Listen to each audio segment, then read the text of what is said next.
ท่านผู้ชมวิชาการโทรภาพแห่งชาติลาววิทยุแห่งชาติลาวและวิชาการต่างประเทศ16ประเทศรวมทั้งหมด35ทานได้เข้าร่วมการสัมมนาในหัวข้อการสร้างขีดความสามารถให้แก่การบริหารคุ้มครองโทรภาพและวิทยุแห่งชาติที่สาธารณรัฐประชาชนจีนในระหว่างวันที่13 28 ตุลาที่ผ่านมา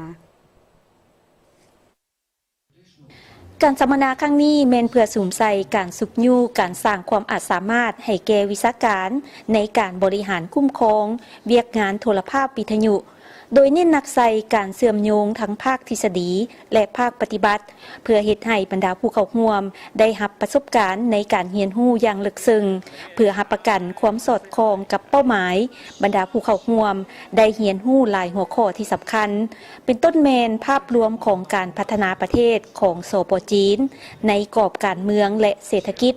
ประวัติความเป็นมาของการพัฒนาวิทยุและโทรภาพจีนการพัฒนาอุตสาหกรรมสื่อของจีน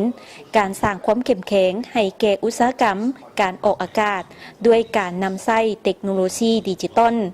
มาตรฐานของการออกอากาศสื่อดิจิตอลเพื่อหมุนไส้เทคโนโลยีของโลกตามมาตรฐานของจีน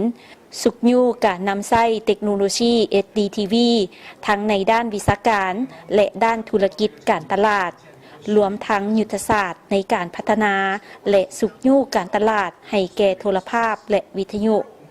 นอกจากนั้นคณะวิชาการโทรภาพวิทยุของบรรดาประเทศอาเซียนและแอฟริกาก็ได้ไปเยี่ยมยามบรรดาสถานที่สำคัญทางด้านโทรภาพวิทยุบรรดาบริษัทเทคโนโลยีIT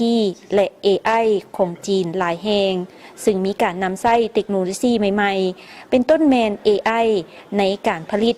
ถ่ายทำและออกอากาศข่าวจากนั้นบรรดาวิชาการยังได้เยี่ยมยาม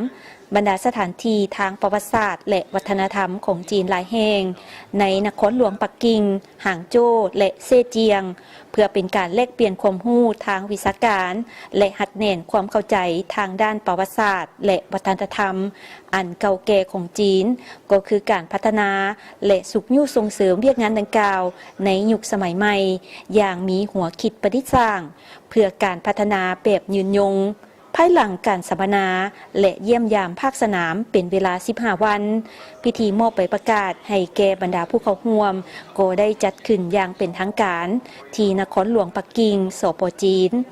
ในท้ายอาทิตย์ที่ผ่านมาซึ่งเป็นสิ่งยั่งยืนถึงสายพัวพันการร่วมมือและมิตรภาพระหว่างสองประเทศลาวจีน